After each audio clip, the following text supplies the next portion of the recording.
Honored to have with us Dr. S. Jayashankar, Honorable Minister for External Affairs, Government of India. We also have with us on the days Dr. Vinay Sahasrabuddhe, President ICCR, Shri Kumar Tuhin, Director General ICCR. I request Dr. Vinay Sahasrabuddhe to kindly extend a floral welcome to Dr. S. Jayashankar.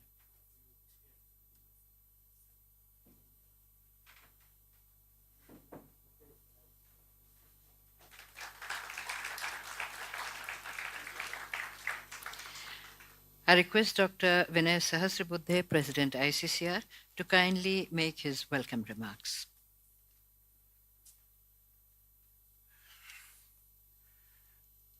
Honorable Minister for External Affairs, Dr. S. Jayashankar, our DG Kumar Tuhin, and academics who have come from as many as 39 countries, and also academics from India. Dr. Jayashankar is here because he is also an academic. He has written several books, and when recently we had a kind of a seminar involving persons teaching international relations, he was very enthusiastic and keen and saying that I'm also a student of international relations. So somebody who is an academic at the core is here amongst us. Thank you very much, sir. Even though the parliament session is going on, he took out time and came over here. We are really grateful. Simply to give a background, these are the academics. Many of them are heads of departments, and as I said, representing several countries from Brazil to Japan and Sweden to Sri Lanka. So the entire, perhaps, global community is represented over here. Later on, they will be sitting in groups and discussing Buddhist studies, Sanskrit, Indology, music and dance, Indian classical music and dance, and yoga and Ayurveda. And the discussions will be led by senior academics representing apex level educational institutions, mostly government institutions in India.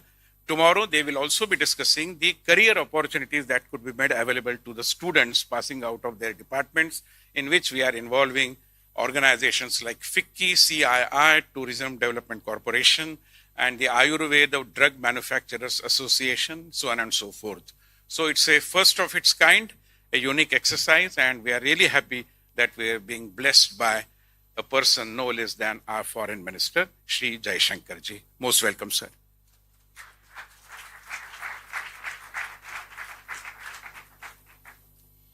India, that is Bharat, is an ancient and mother civilization with the unique philosophy of Vasudhaiva Kutumbakam, which was a part of the G20 motto during India's presidency of G20.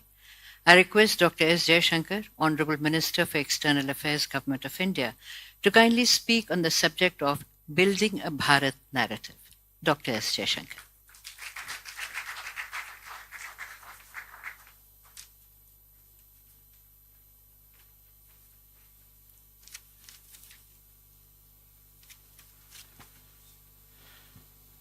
Dr. Vinay Sahasrabuddhe, Ambassador Kumar Tuhin, dear friends, first of all, let me say what a great pleasure it is to see so many of you assembled here. You are in many ways the pathways for India to the rest of the world. You are really living bridges in that sense. And I'm glad that ICCR has taken this initiative, not just this initiative, but many others, whereby all of you have opportunities really to build deeper bonds with India, because you have all dedicated your lives to India and an understanding of India. Therefore, when Dr. Sahasrabuddhe told me about this event, I myself was very keen to have an opportunity to come and share some thoughts. Now, the subject which I thought would be appropriate at this time is building a Bharat narrative, because in many ways that is exactly what is happening in India. Now, what does it mean, building a Bharat narrative? People sometimes see it as politics. Sometimes they look at the word play and think that this is some kind of linguistic message. But if you look at really the term Bharat, and I'm not getting into the origins of the word or the history of the concept, it today actually has multiple symbolisms in different domains. Economically, I would say, or economics-wise, we would speak about a Atmanirbhar Bharat. So it has a connotation of a certain resilience, a certain self-sufficiency, a contribution, a talent out there, which is expressing itself. Developmentally today, when we speak about Bharat, it also implies a commitment about creating an inclusive, just, fair society where no one is left behind. And that is actually, in many ways, the true test of development.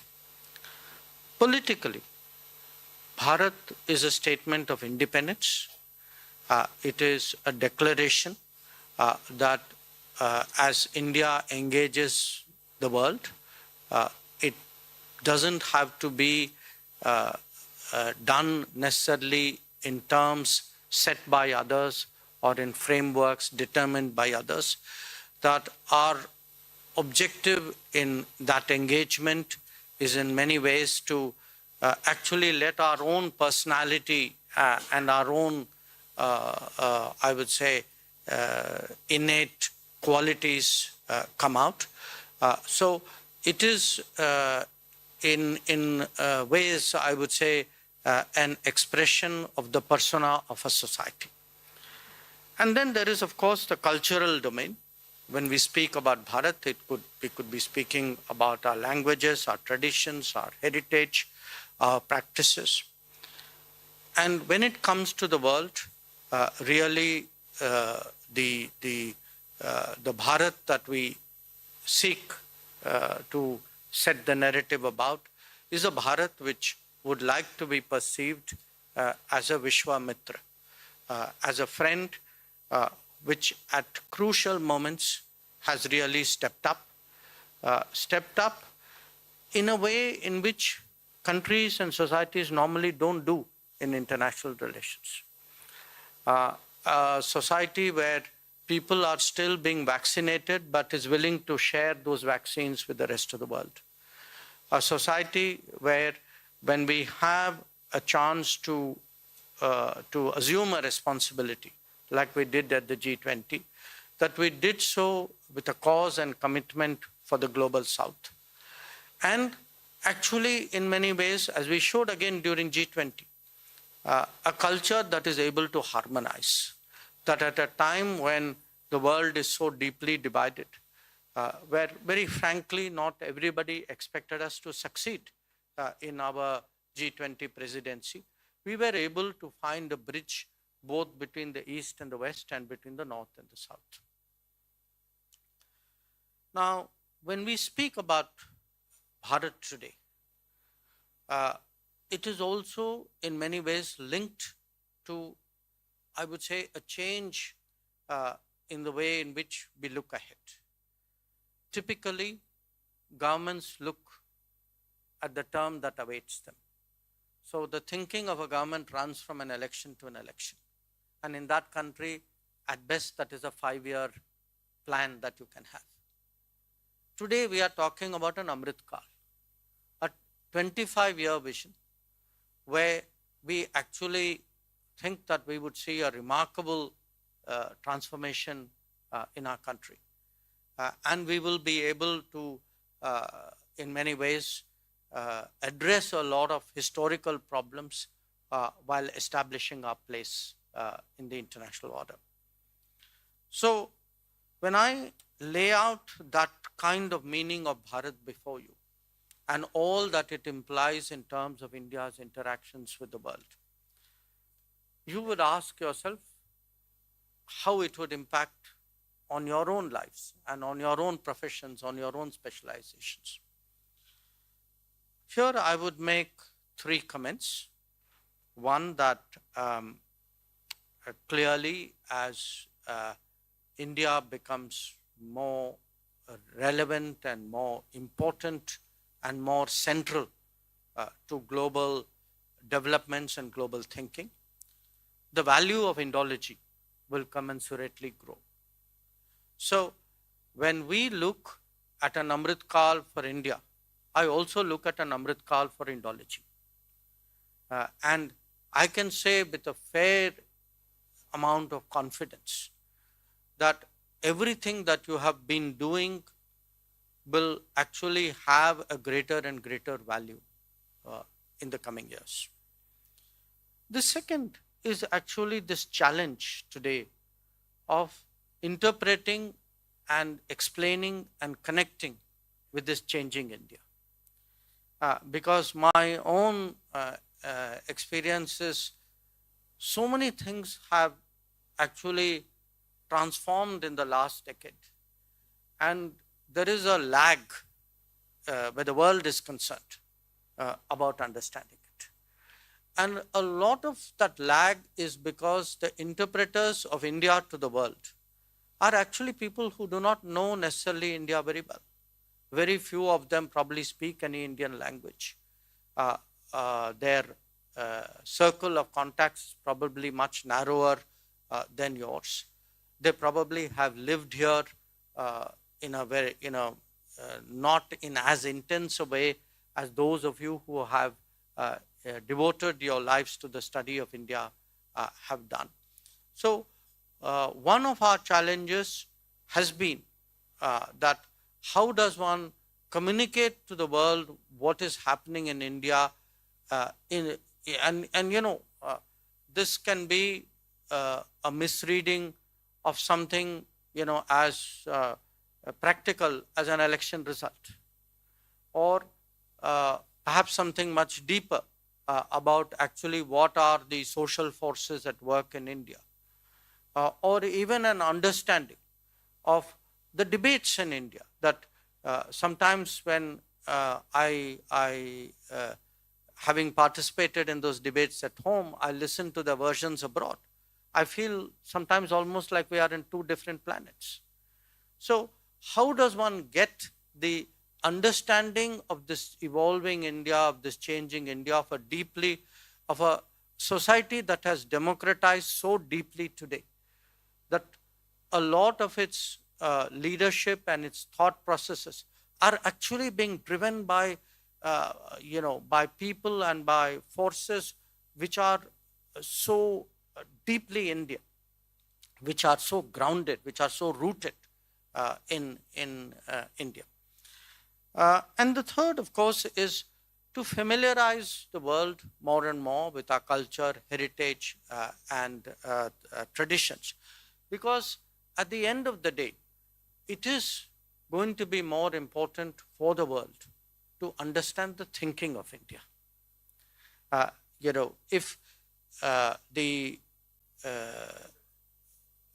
we have a situation where other parts of the world are trying to force fit India into their constructs, then it is going to be difficult for them to really grasp what is happening in our country. And let me give you a few examples. We often speak about democracy. We should have politics with values and beliefs, and say democracies must come together. Now, many of you know Indian history as well as we do, perhaps some of you even better. And you're all aware how deep the consultative culture has been in Indian society. And also how widespread is the sense of pluralism. That this is a society which has never ever imposed uniformity on the people who populate it, which has in fact never even seen uniformity as a virtue. That intrinsically, innately, we have always actually seen in diversity multiple expressions of a certain unity. And today, therefore, when we have these debates about democracy, and sometimes, as part of the political narrative, there is always this game, who is a better democracy, where is democracy doing better, where is it not? People give marks, certificates, report cards on this. Now, this is a culture where actually that pluralism and that tradition of consultation and confabulation has been going on for thousands of years. That if any of you looked at any part of India which you are studying, the first thing you would see is actually a kind of a group exchange on any subject which is under discussion. So, how to convince the world that democracy was not something which began with the 1950 constitution? That actually the Constitution of India reflected what were already deeply ingrained views in this country. Well, let me take a very different example. Well-being, personal well-being, and lifestyle. Now, there is a lot of concern today in the world about the state of the planet, and rightly so, that the manner in which humankind has treated nature, especially over the last few hundred years, is clearly having a very visibly damaging impact on the well-being of the planet. Now, the Indian way, the natural Indian way, when confronted with such a challenge, is actually to see whether lifestyles can adjust to lessen the impact on the well-being of the planet. So, the debates in India on how to take climate action, how to improve environment, how to protect the planet, tend to be also inclusive of the idea that our lifestyles need to change. Similarly, when it comes to even our well-being, I mean, I think you have a session with Ayush, no? So, there are traditions and knowledge over thousands of years. And if after all those traditions and knowledge have passed on for thousands of years, there must be a lot out there which multiple generations would have valued and nurtured. Now, we are today the host to a global WHO Global Center on Traditional Medicine. So, I mentioned this to you because often, these are seen as some kind of idiosyncrasy or a foible of a people, of a culture, or of a certain group. These are part actually of a broader knowledge reservoir, actually of humankind. And it is only those who have a certain emotional investment in India and in India's knowledge and in India's thinking, who will be able to grasp it and who will be able to communicate it to others. Dr. Sahasrabuddhe mentioned an event which we just had a few days ago in Pune. Let me say a few words about that because it may be of interest to some of you. The event was essentially focused on why is it that we, the students of international relations and diplomacy, study the world really through completely Western constructs.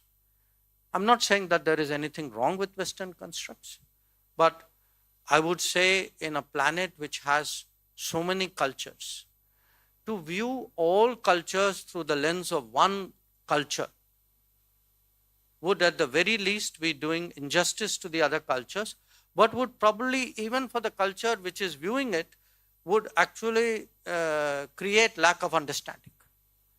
So, if one looks, in fact, because international relations has been so monocultural, you actually have a widespread belief that many other societies do not have traditions of statecraft. Now think about it. This is a society which, let us say, is 5,000 years old.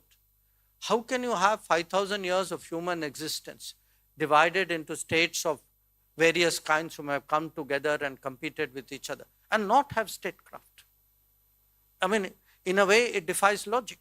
And yet it is an assumption that is widely propagated, saying, there's no strategic culture in India, strategic thinking is very limited. So what often happens is that lack of knowledge leads to very sweeping generalized theories where, because I don't know you, it's my belief you don't have it. So these are some of the challenges that we need to correct. Again, I say this to you primarily because my own educational line is international relations. Even as one looks at an issue like ethics, ethics and politics, the Western world has its own developed debate on this subject. But it is a debate which is very much set in a certain value framework. That is not necessarily the framework which would be prevalent in other societies. Certainly, I can say not in India.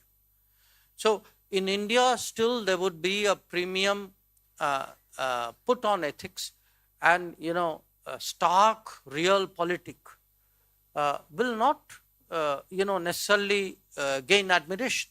I mean, there may be you can have a certain norm and value, and there may be occasions for exceptions, but you would rarely find an Indian who would say the exception should be the rule.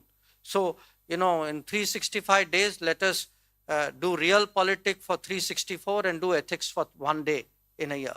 It would be the opposite. So, I mention this to you because whether it is knowledge, whether it is learning, whether it is practice, whether it is in fact our daily life, I think every culture sets its own practices and traditions into motion. And if we are actually looking at a more connected world, at a more diverse world, to me, this communication between cultures is today of great value. I again return to the example of the G20. The G20 were the 20 largest economies of the world in the year 2008. So when you say, this is you can say right now, the most important global grouping, economically, yes, that would be so. Perhaps politically also, because a lot of politics flows from economics. But while we've had economic rebalancing and there is a political rebalancing going on, it is also important that there is a cultural rebalancing. That how do the big cultures or the main cultures of the world actually communicate with each other? How do they among themselves have the conversations so that the world will not be multipolar if the world is monocultural? That until, when we speak about democracy, we may have democracy within a society, but there has to be a democracy among societies as well. If there are 200 countries of the world, there are at the very least at least 200 cultures of the world. And how do we give value and respect to all of them? I think that in many ways is the big question facing the world today. And for me personally, having worked in many embassies, I've seen how much Indologists have done in terms of shaping India's image and promoting an understanding of India in the countries and societies where they work. And I can only say that, my very presence here today is a statement of the value that we put to the work which all of you are doing. And as frankly, as India grows, as we ascend, you can say, the hierarchy of international relations, I see more and more relevance and importance for what all of you are doing. And certainly, I would say in the last few years, ICCR has done an enormous amount to build closer ties with the Indologist community across the world. And I would certainly be very supportive of any initiative to deepen those ties, to find ways, because we were again at the Vishwa Hindi Sammelan in Fiji.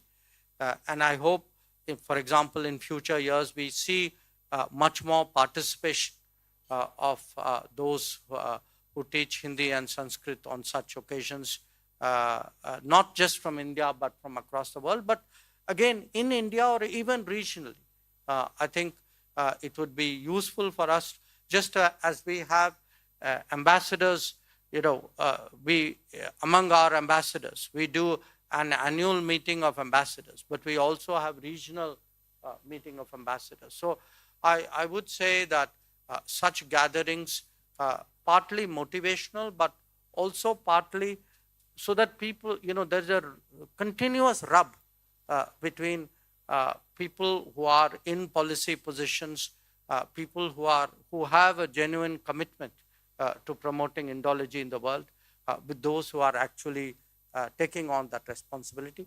Once again, I want to say it's really a very great pleasure to meet all of you, and I wish your gathering all success. Thank you very much.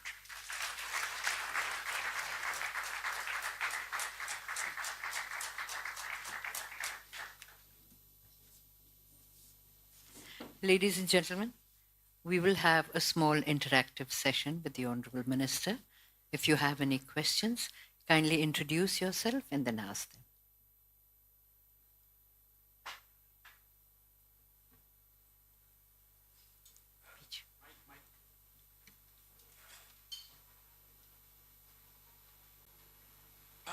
Hello. I'm Idmar Theodore from Israel, Indologist. Thank you so much, Minister for External Affairs, for a very enlivening and encouraging talk. It certainly makes us happy to hear that with India's growth, also our Indology will become more prominent or important. As you're an intellectual, I allow myself to ask something a little theoretical. You spoke about various ethical systems, Western and Indian. Now, the classical Indian system is Dharma, of course. And my question is, and it can remain theoretical, do you see a way of implementing Dharma in the current state of affairs, 21st century, kind of bringing that notion of Dharma into something practical which can work out in this time? That's the question. My short answer to you would be a yes, but it would be a very imperfect yes. Because what has happened is, in the last many centuries, the norms which were set actually were such that it justified winning at any cost. So it's sort of skirted the Dharma issue by limiting it to very specific domains and activities. So the overall narrative is, in a sense, might is right and winner takes all. That was the overall narrative, with sections where you would say, I need rules here, I need a regime there, I need a kind of a value system here. When, after all, the whole purpose of any kind of international order is really to have a sense of restraint and a sense of accommodation and a sense of roots. So I certainly, as a foreign minister, cannot tell you that the world right now is predominantly practicing it. But I would say, there are ways of doing it. We may use different terms. I mean, we in today would use the term reputational cost. It has the same meaning. After all, which country or which leader or which organization or which party would like to be perceived in a negative light? So I do think that to the extent that countries are willing to take that line, and I gave this example of vaccines, that the fact that a country itself in the midst of vaccination could give vaccines as far away as the Caribbean. People are asking themselves in the Caribbean. This is the Caribbean. There were big vaccine production centers close by. There were big stockpiles of vaccine there. But why didn't they get it from those stockpiles? Why did it have to come from the other end of the world? So somewhere I think the idea of decency, the idea of humanitarian, these are not, these are not NGO sentiments. They are actually of value in real life. And my sense is, if enough countries feel there is, even self-interest makes you, you can practice dharma for self-interested reasons. So I would be very much with you in that.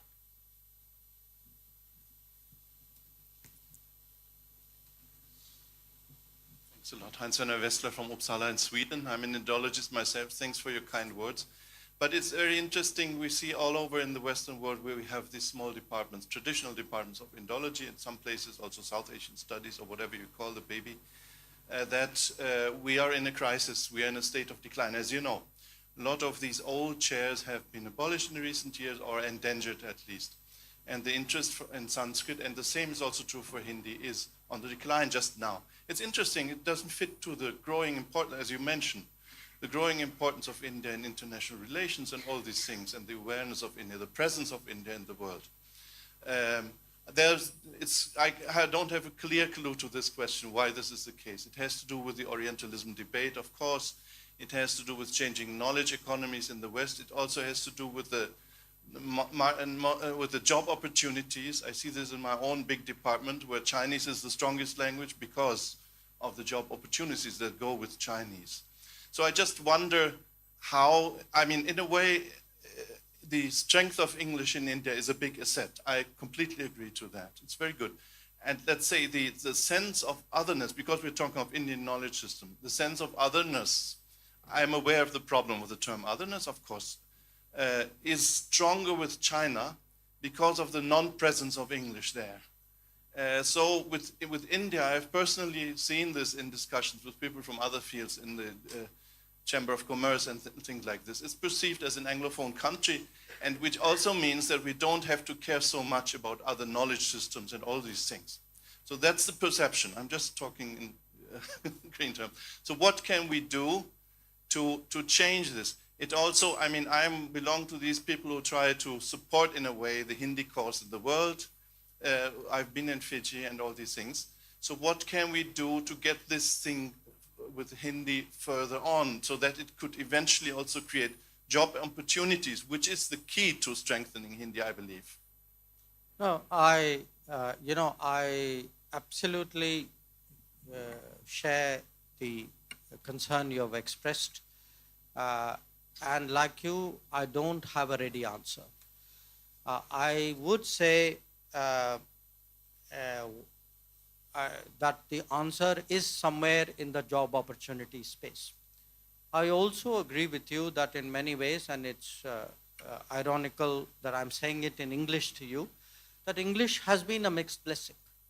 Because what has happened is, for a large part of the world, the unspoken assumption is I really don't need to invest in understanding India because the Indians will make that effort to come and talk to me anyway. So, and having lived in China, I know exactly the point that you are making, which is I look even in my own profession of diplomacy, when I look at the diplomats working and living in China, who will almost invariably study the language, whereas it's very rare to meet a diplomat working in India who will know any Indian language, because the belief is I can figure it out in English. But here's the problem. Increasingly, it's a misleading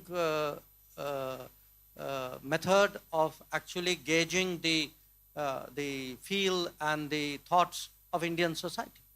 It worked when you can say the thought processes of Delhi or of a relatively more limited circle were the thought processes of the national state. But as you see, today, much more diverse, in-depth sort of representation, I'm now talking at the political level. That is a very misleading assumption, because those are no longer the people who you can say are setting policy or shaping the direction of the country. So I would imagine at some stage there would be a desire to understand better what is happening in India, and my hope is that it would lead other countries, other societies to make that investment. But I would say, as people who are in charge at this end, we do need to not wait for them to do that, but really relook at how, a lot of the support which has been given but which has been having its ups and downs, how do we do it better? I think it is a very, very valid point.